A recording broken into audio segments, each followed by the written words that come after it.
भगवान की भक्ति में लज्जा नहीं करनी चाहिए, बिल्कुल भी लज्जा नहीं करनी चाहिए। तिलक लगाने में लज्जा, तुलसी बांधने में लज्जा, भगवान का नामोच्चारण करने में लज्जा, कथा कीर्तन में लज्जा।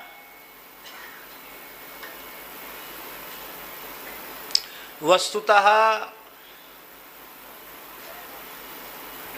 जो अकार्य करने में, अकार्य, कार्य नहीं अकार्य, जो अकार्य करने में हमें लज्जा की अनुभूति होनी चाहिए, वहां तो लज्जा हो नहीं रही है।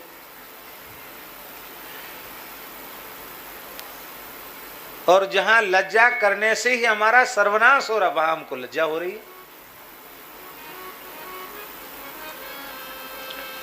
लज्जा कोई सामान्य वस्तु नहीं है।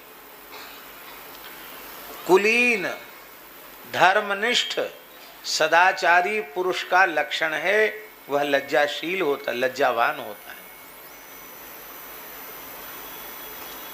कुलीन व्यक्ति की पहचान है लज्जा, लज्जा होनी चाहिए।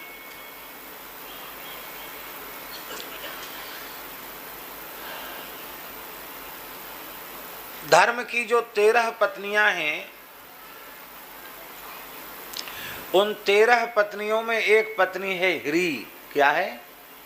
ह्री। ह्री माने होता है लज्जा, माने धर्म की शक्ति लज्जा है। और धर्म ने ह्री के गर्भ से विनय को जन्म दिया। प्रश्रय माने विनय।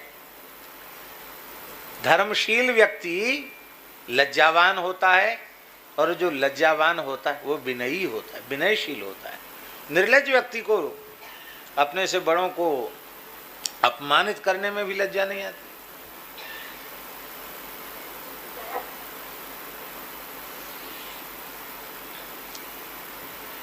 लज्जा कुलीन व्यक्ति का आभूषण है, पर कथनचित हमारे कल्याण में ही लज्जा बाधक बनने लग जाए तो ऐसी लज्जा का भी त्याग कर देना चाहिए। अक्रूर जी ब्रज में आए श्री कृष्ण बलराम को लेने के लिए, और जब गोपियों के कान में ये खबर पड़ी कि प्रातः काल होते ही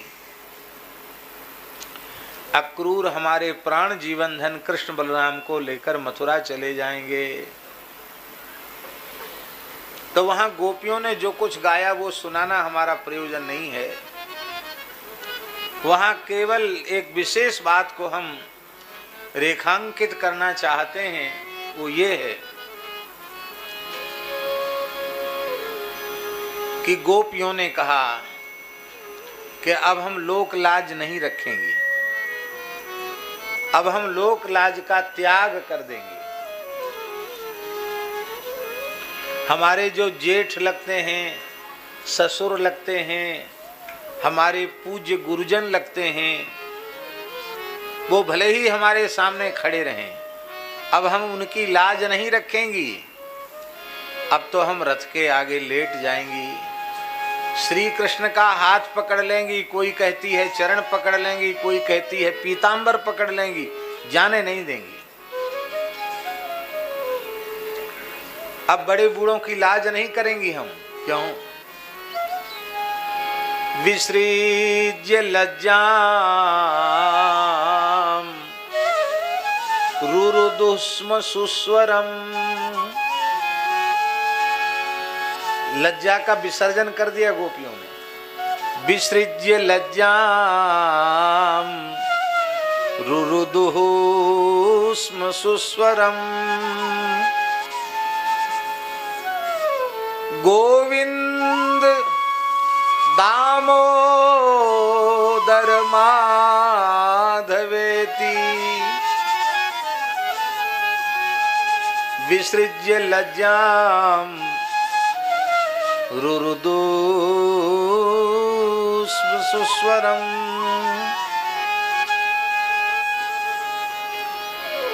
गोविंद दामोदर माधवेति।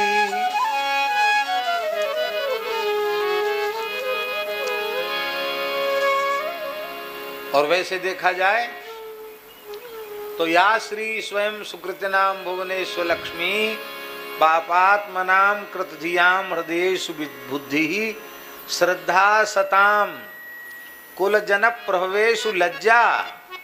ये लज्जा भगवती का स्वरूप है। कुलीन व्यक्तियों में आप लज्जा के रूप में ताम त्वाम नतास्म परिपालय देवी विश्वम। लेकिन यदि लज्जा ही भगवान के प्रेम में बाधक बनने लग जाए तो लज्जा का त्याग करना चाहिए।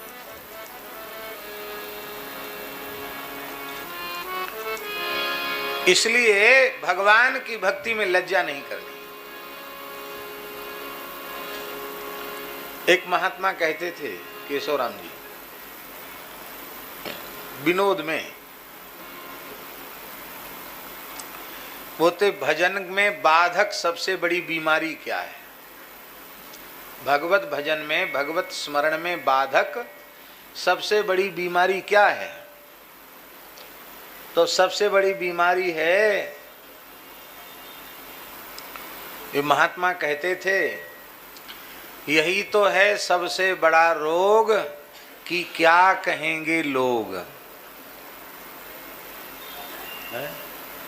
हम माला फेरने लग जाएंगे, तिलक लगाने लग जाएंगे, कीर्तन करने लग जाएंगे, तो पता नहीं चोटी रखने लग जाएंगे, संध्योपासन करने लग जाएंगे।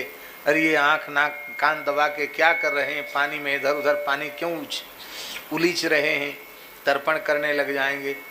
तो ये जो हमारा साधन है, इसमें सबसे बड़ी बात है क्या कहेंगे लोग। कहेंगे तो कहेंगे। बस एक बात बड़ी ध्यान से हम सबको जाननी चाहिए, समझनी चाहिए।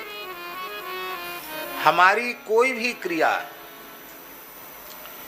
किसी को ठगने के लिए, किसी को रिझाने के लिए, किसी को आकर्षित करने के लिए नहीं होनी चाहिए। उत्तम से उत्तम क्रिया, साधन की क्रिया किसी को ठगने के लिए, किसी को रिझाने के लिए, किसी को आकृष्ट करने के लिए की गई है, उसी क्रिया का नाम है दंभ।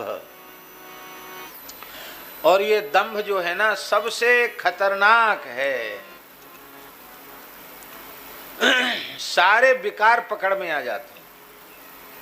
काम विकार किसी में जगेगा तो पकड़ में आ जाएगा उसकी हलचल से शरीर की। क्रोध जगेगा तो पकड़ में आ जाएगा, लोभ जगेगा तो भी पकड़ में आ जाएगा, मोह भी पकड़ में आ जाएगा, अहंकार भी पकड़ में आ जाएगा। ये दंभ रहता है पर पकड़ में नहीं आता है। हमको लगता है कि गीता जी में इसलिए भगवान ने सबसे पहले जो नहीं पकड़ में आता उसका नाम पहले दंभो दर्पो विमानस्य, सबसे पहले दंभ का नाम दिया। दंभ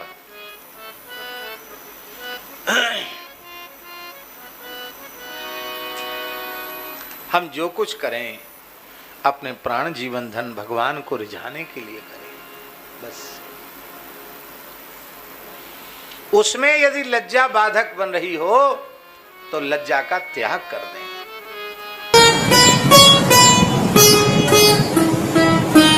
श्री सीताराम प्रतिदिन सत्संग एवं दर्शन के लिए श्री महाराज जी के ऑफिशियल चैनल को जरूर सब्सक्राइब करें।